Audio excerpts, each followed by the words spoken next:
like many of you this week, I decided to buy a Mega Million ticket to see if I could win the $1.2 billion. Like all of you, I did not win.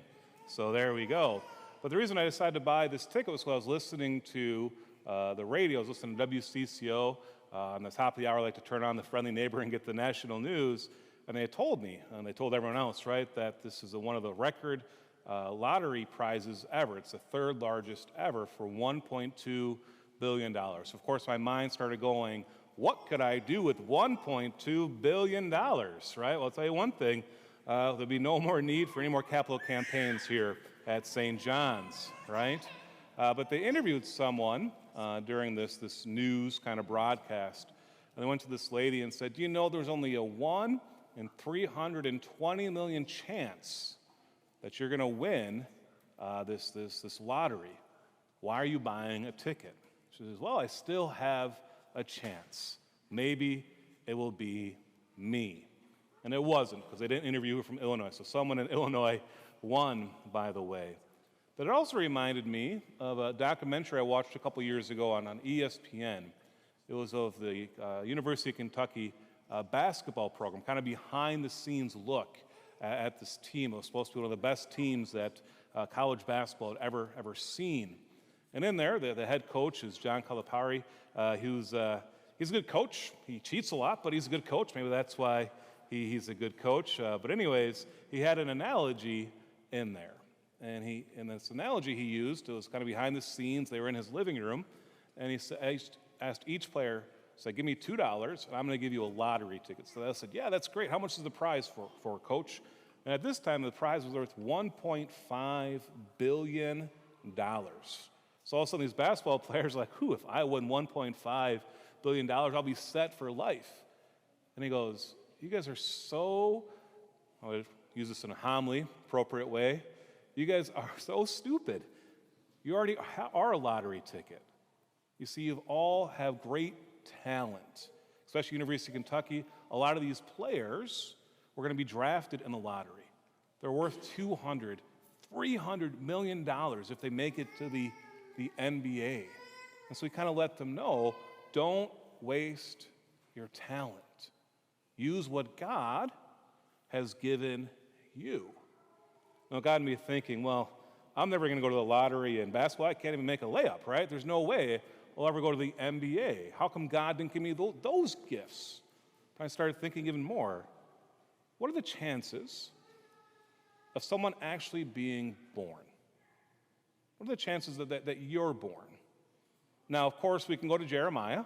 We can go to Jeremiah chapter 1, verse 5, and it says, before I formed you in the womb, I knew you. We're all part of God's plan. We know this. We can go to Ecclesiastes chapter 3. There's an appropriate time to be born and a time to die. But like statistically speaking, if we want to get into some science here and some math, what are the statistics for us actually to be born, to win that lottery of life? A couple years ago, there was a talk by Tony Robbins. I didn't listen to it, but I saw it in an article.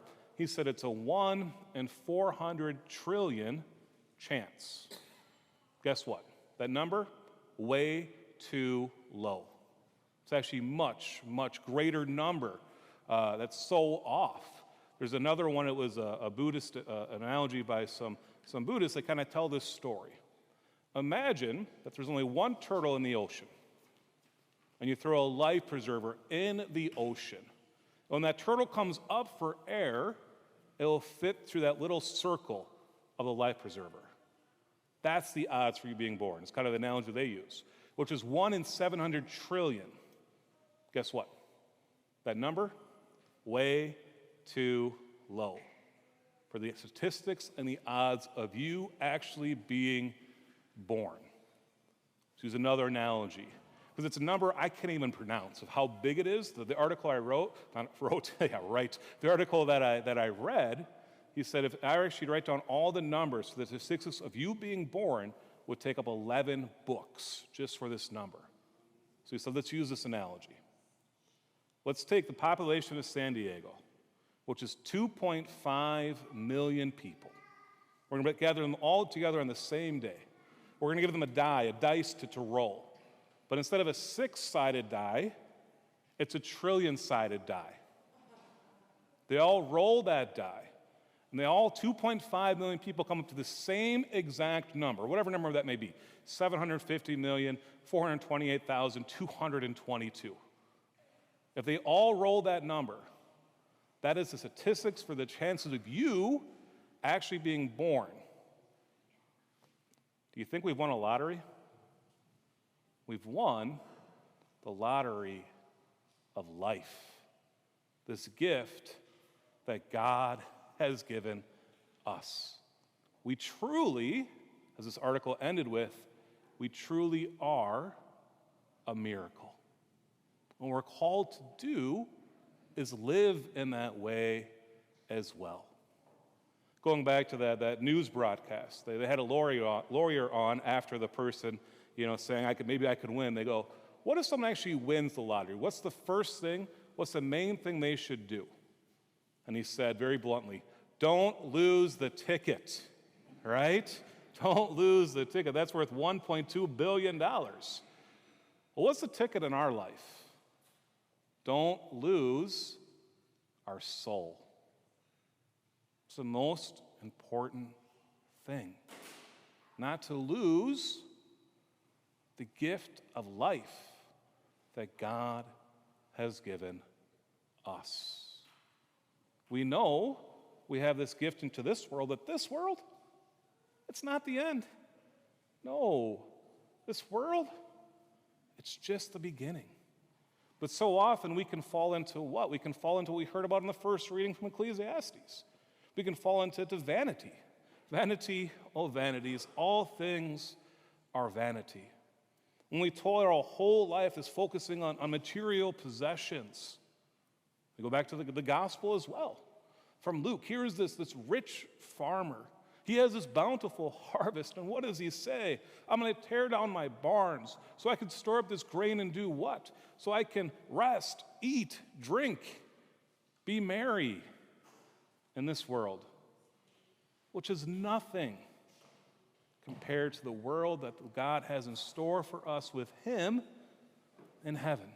And so what does Jesus say in this parable? I love this line, you fool. How often are we fools, by the way? Toiling away for worldly possessions, being so concerned about the things that we have, how much is in our bank account? Do we have enough in our 403(b) or whatever it may be? We get so concerned, we almost make that what? We almost make that our God, this earthly treasure. And what are we forgetting about? This heavenly treasure. This gift that God has given us. So he's given us the gift of life, which in itself is it's better than winning $1.2 billion. He's given us this. He's claimed us as his own if we've been baptized. We've been claimed now as his children, his beloved children.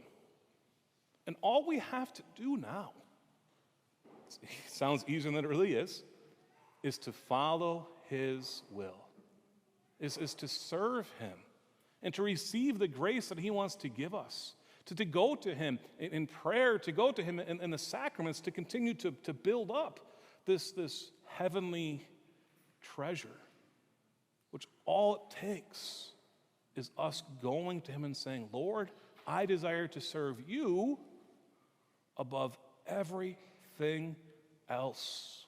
I will put this vanity to the side. I'll stop worrying about this earthly treasure. Because it's only you that I long for. It's only you that I care for. And when we do this, then what are we going to have?